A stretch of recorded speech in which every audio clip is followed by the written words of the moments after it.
If the Bulls had given Hoiberg better players, maybe he wouldn't have been canned with a year remaining on his 5-year, $25 million contract. Blame them. Blame UCLA for not chucking a lot of money at Fred after Steve Alford was fired.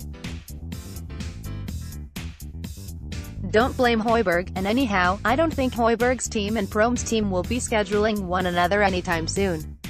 If you're concerned about Hoiberg rating the state of Iowa for players, remember this: Hoiberg didn't offer a single state of Iowa high school senior a scholarship during his 5 years at Iowa State.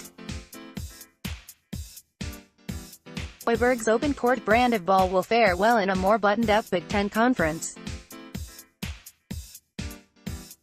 Iowa State will do well next season and beyond, too, assuming Prohm successfully replaces seniors and others who may be gone. Since Hoiberg left Ames, Iowa State has played in 3 NCAA tournaments and won 2 Big 12 tournament titles. Prohm has recruited high-level freshmen and a couple 4-year school transfers who played exceptionally well last season in Mariel Shayok and Mike Jacobson. "I'm excited about the direction of Iowa State basketball," Hoiberg said Tuesday.